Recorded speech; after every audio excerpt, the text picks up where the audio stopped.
Hello, my dear students. Welcome back to VPIC online classes. How are you all? I hope you are very well. मैं आपका हिंदी विषय अध्यापक Harish sir आज class 9th Hindi grammar के अंतर्गत grammar के अंतर्गत जो टॉपिक है, जो शीर्षक है, तद्भव और तत्सम शब्द लेकर उपस्थित हुआ हूँ। आइए तद्भव और तत्सम के विषय में जान लेते हैं। तद्भव शब्द क्या होते हैं और तत्सम शब्द क्या होते हैं। तद्भव तत्सम आप लोग हो सकता है पिछले जो कक्षाओं में पढ़ते आए हूँ, लेकिन आज मैं यहाँ इसका पुनः रिवीजन करा रहा हूँ। फिर से इसे बता रहा हूँ कि तद्भव शब्द क्या होते हैं और तत्सम क्या होते हैं। पहले हम यहाँ तद्भव देख लेते हैं। तद्भव शब्द बहुत ही ध्यान से समझना, आपको आसानी से समझ में आ जाएगा। अगर इस वीडियो को ध्यान से देखेंगे तो कभी भी तद्भव और तत्सम भूलेंगे नहीं। तो तद्भव शब्द के विषय में पहले जानते हैं। तद्भव शब्द संस्कृत के वे शब्द होते हैं जो थोड़े हेर फेर के साथ हिंदी में प्रयोग किए जाते हैं, हिंदी की शब्दावली में प्रयोग किए जाते हैं। आप लोग जानते होंगे जो हिंदी भाषा है उसमें बहुत सारे शब्दों का संग्रह है, बहुत सारे शब्दों को उसने अपने आप में समाहित कर लिया है। अंग्रेजी भाषा का चाहे शब्द हो, चाहे उर्दू हो, चाहे फारसी हो, चाहे चीनी हो, चाहे अरबी हो, फारसी हो, पुर्तगाली हो, या फिर अन्य किसी भी भाषा, संस्कृत भाषा से सर्वाधिक जो हमारे हिंदी भाषा में जो शब्द आए हैं वो संस्कृत भाषा से आए हैं। तो कोई भी भाषा का जो शब्द है वह हिंदी में आ जाता है और अपना स्थान निर्धारित कर लेता है। तो वे संस्कृत के शब्द जो हिंदी में थोड़े हेर फेर अर्थात थोड़े से बदलाव के साथ हमारे हिंदी भाषा का शब्द भंडार बन गए हैं, हिंदी भाषा में अपना स्थान ग्रहण कर लिए हैं, उन्हें हम तद्भव शब्द कहते हैं। तद्भव। इसके बाद हम देखते हैं तत्सम शब्द। तत्सम शब्द वे होते हैं जो संस्कृत से सीधे बिना किसी परिवर्तन के, बिना किसी हेर फेर के हिंदी भाषा में अपना स्थान ग्रहण कर लेते हैं, हिंदी भाषा में आ गए हैं, हिंदी भाषा के शब्द बन गए हैं, उन्हें हम तत्सम कहते हैं। तत्सम जैसे के तैसे, जैसे वे संस्कृत में प्रयोग किए जाते थे वैसे ही वे हिंदी भाषा में वे शब्द के रूप में आ गए हैं। जैसे वे संस्कृत में बोले जाते थे वैसे ही वे हिंदी में आ गए हैं, उन्हें हम तत्सम शब्द कहते हैं। तत्सम अर्थात जैसे थे वैसे ही अब भी हैं, उन्हें तत्सम कहते हैं। और तद्भव उन्हें कहते हैं जो दूसरी भाषाओं से या संस्कृत भाषा से आकर के थोड़े हेर फेर के साथ, थोड़े परिवर्तन के साथ हिंदी भाषा का अंग बन गए हैं, उन्हें हम तद्भव शब्द कहते हैं। तो आइए देख लेते हैं तत्सम शब्द कौन कौन से हैं और तद्भव शब्द कौन कौन से हैं। तद्भव जो शब्द है यहाँ हम कुम्हार लिख सकते हैं, कुम्हार, लेकिन तत्सम में हम कुंभकार बोलते हैं, कुंभकार बोलते हैं। यहाँ तद्भव शब्द है दूध है, लेकिन यहाँ पर ये क्या होता है, संस्कृत से निकला हुआ जो शब्द है वो जब तत्सम रूप में हमारे भाषा में आता है तो उसे दुग्ध कहते हैं। और तद्भव जो है रूप है कपूर है, लेकिन तत्सम में इसे हम कर्पूर बोलते हैं। क्या बोलते हैं? कर्पूर बोलते हैं। तद्भव में कपूर तो तत्सम में कर्पूर बोलते हैं। यहाँ पे गधा बोलते हैं, गधा, और यहाँ पे गर्दभ कहते हैं, गर्दभ। संस्कृत में हम गर्दभ कहते हैं। संस्कृत भाषा वाला अगर शब्द हमारे भाषा में हिंदी में आया है तो उसे गर्दभ कहते हैं। गर्दभ का तद्भव रूप गधा है। इसके अलावा और बहुत सारे शब्द हैं, जैसे आँख है, आँख को तत्सम रूप है अच्छी, क्या होता है? अच्छी होता है। क्या होता है, अच्छी होता है। ठीक है, उसी प्रकार से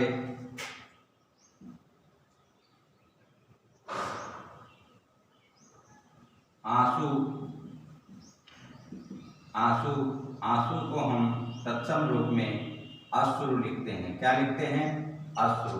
तो इस प्रकार से ये जो शब्द है तद्भव तत्सम में ये अंतर है कि जो तत्सम शब्द हुए वे संस्कृत से हिंदी में जैसे के तैसे रख दिए गए, उसी प्रकार से संस्कृत से उठाए गए और हिंदी में शब्द भंडार के रूप में काम करने लगे। और तद्भव शब्द वे शब्द हैं जो थोड़े हेर फेर अर्थात थोड़े परिवर्तन के साथ संस्कृत के वे शब्द जो हिंदी में आ गए हैं थोड़े परिवर्तन के साथ, उन्हें हम तद्भव शब्द कहते हैं। तो ये तद्भव और तत्सम रहा। तद्भव तत्सम में और बहुत सारे शब्द हैं, जैसे घी, घी, घी को हम घृत कहते हैं। क्या कहते हैं, घृत कहते हैं। घी को, घी का तत्सम रूप क्या होता है, ये तत्सम रूप है, तत्सम। ठीक है, और ये क्या है, तद्भव। घी का घृत हो गया और कबूतर का, कबूतर का कपोत हो गया। क्या हो गया, कपोत हो गया। और घोड़ा का हो गया, घोड़ा का हो गया क्या, घोटा। ऊंट, जैसे हम लोग बोलते हैं ऊंट, ऊंट का होता है उष्ट्र। ऊंट का क्या हो गया, उष्ट्र हो गया, ऊंट का उष्ट्र। ये हो गया, ऊंट का उष्ट्र हो गया। नारियल का नारिकेल हो गया, किसान का कृषक हो गया, खेत का क्षेत्र हो गया, नखत का नक्षत्र हो गया, आंवला का आमलक हो गया, चना का चड़क हो गया, गांव का ग्राम हो गया, दही का दधी हो गया, काम का कर्म हो गया, और काठ का काष्ठ हो गया, कान का कर्ण, मोर का मयूर और पत्र का पत्ता हो गया। तो इस प्रकार से आप देखेंगे जो तद्भव और तत्सम शब्द किस प्रकार से हमारे हिंदी भाषा में जो है वो शब्द भंडार को बढ़ा रहे हैं। इन्हें तद्भव तत्सम शब्दों के बाद हम अगला जो इसी के साथ अगला इसी में टॉपिक है विलोम शब्द। विलोम शब्द की भी हम चर्चा कर लेंगे। विलोम शब्द,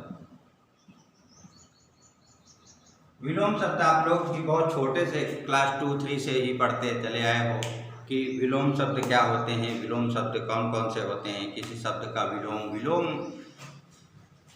का मतलब होता है, विलोम का उल्टा, विलोम का मतलब होता है उल्टा। क्या होता है, उल्टा होता है। विलोम का मतलब होता है उल्टा। किसी शब्द का जब हम उससे उलट चीज लिखते हैं, उससे अलग चीज लिखते हैं, उसके विरोध में कोई चीज होती है तो उसे हम विलोम शब्द कहते हैं। उल्टा, विलोम मीन्स होता है उल्टा। जैसे हम चाचा कहेंगे तो उसका क्या हो जाएगा, चाची हो जाएगा, या चाचा कहेंगे या फिर और कोई बहुत सारे शब्द हैं। आकाश कहेंगे तो पाताल भी हो जाए, पाताल हो जाएगा। और अगर हम और बहुत सारे शब्द हैं, जैसे हम प्रामाणिक कहेंगे तो अप्रामाणिक हो जाएगा, धनी कहेंगे निर्धन हो जाएगा, राजा का रानी हो जाएगा, महात्मा का दुरात्मा हो जाएगा, महात्मा का दुरात्मा, भूगोल का खगोल हो जाएगा, मान का अपमान हो जाएगा, मित्र का शत्रु हो जाएगा, नीरस का सरस हो जाएगा, स्वर्ग का नर्क हो जाएगा, प्राकृतिक का अप्राकृतिक हो जाएगा, मिलन का विरह हो जाएगा, भूषण का दूषण हो जाएगा, परिचित का अपरिचित हो जाएगा, पवित्र का अपवित्र हो जाएगा, मानव का दानव हो जाएगा, जय का पराजय हो जाएगा, नूतन का पुरातन हो जाएगा। नूतन का क्या हो जाएगा, पुरातन। यहाँ पर हम कुछ शब्द हैं जिनका विलोम रूप हम देख लेते हैं जो बहुत इम्पोर्टेंट हैं। नवीन का प्राचीन भी होता है और अर्वाचीन भी होता है। प्राचीन भी होता है और अर्वाचीन भी होता है। इसी प्रकार से जो योगी का विलोम है, योगी का विलोम यहाँ पर भोगी हो जाएगा। क्या हो जाएगा? योगी का विलोम भोगी हो जाएगा। इसी प्रकार से भूगोल का जो विलोम होगा वो खगोल हो जाएगा। और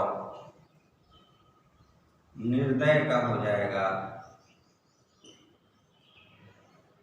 निर्दय का हो जाएगा सदय, निर्दय का हो जाएगा सदय।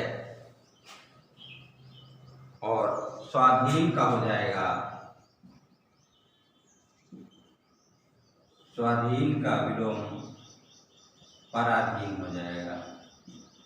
पराधीन में होता है दूसरे के अधीन। पर माने दूसरा, अधीन माने अधीन, दूसरे के अधीन। स्व माने अपने, अपने अधीन और दूसरे के अधीन। उसके बाद मंगल का अमंगल हो जाएगा। क्या हो जाएगा? अमंगल, अमंगल हो जाएगा। मिलन का विरह हो जाएगा, मिलन का विरह हो जाएगा। मिलन मीन्स होता है एक साथ आना और विरह माने अलग हो जाना। धर्म का अधर्म हो जाएगा, धर्म का अधर्म हो जाएगा। मान का अपमान हो जाएगा। तो इस प्रकार से प्राकृतिक का अप्राकृतिक हो जाएगा।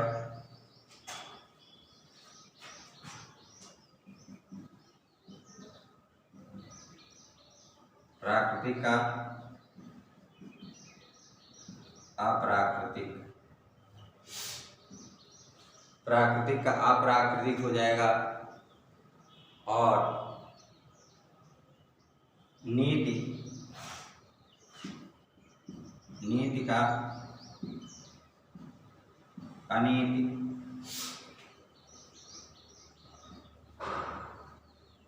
मुख का वाचाल हो जाएगा। तो इस प्रकार से ये शब्द हैं जो विलोम शब्द के रूप में जाने जाते हैं, जो उल्टे शब्द के रूप में जाने जाते हैं। इन शब्दों को हमें लिखना है। इसका जो PDF है आपको भेज दिया जाएगा। और इसके बाद जो शब्द आएंगे, जिसके बाद जो वीडियो आएगा उसमें पर्यायवाची शब्द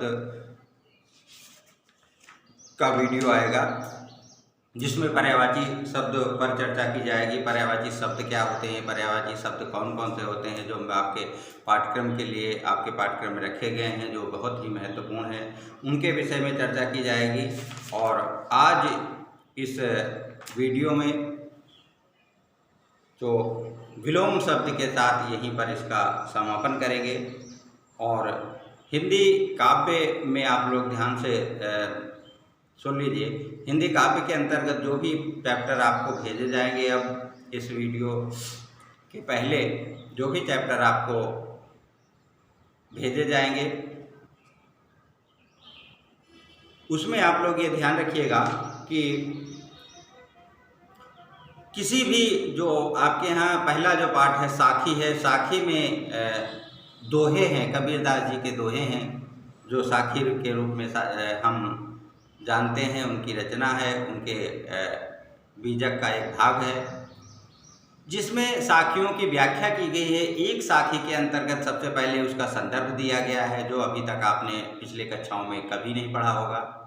पहले उसका संदर्भ दिया गया है। संदर्भ का मतलब होता है वो साखी कहाँ से ली गई है और उसके रचयिता कौन है, ये संदर्भ के अंतर्गत आता है। उसके बाद प्रसंग आता है। प्रसंग मीन्स होता है उस जो दोहा है या चौपाई है या जो साखी है, उसमें किस चीज़ का वर्णन किया गया है, किस चीज़ को व्याख्यायित किया गया है, कौन सी चीज़ उस छंद में, उस साखी में दी गई है, ये प्रश्न के अंतर्गत आएगा। उसके बाद उस साखी की विस्तृत रूप से व्याख्या करेंगे। व्याख्या करने के बाद वहाँ पे नीचे आपको मिलेगा काव्य सौंदर्य। काव्य सौंदर्य का मतलब होता है जिसमें रस, छंद, अलंकार, भाषा शैली और गुण आता है, ये सारी चीज़ें दी गई होंगी। ये केवल उस दोहे में जो जो चीज़ें होंगी, रस, छंद, अलंकार कौन सा है, कौन सी भाषा का प्रयोग किया गया है, कौन सी शैली का प्रयोग किया गया है, कौन से गुण का प्रयोग किया गया है, ये सारी चीज़ें उसमें दी गई होंगी, तो उसको भी आपको लिखना है। और काव्य सौंदर्य के अंतर्गत भाव पक्ष आता है। भाव पक्ष माने भाव, कौन सी भावना का, कौन सी चीज का वर्णन किया गया है। और कला पक्ष के अंतर्गत जो रस, छंद, अलंकार है उनका वर्णन किया गया है।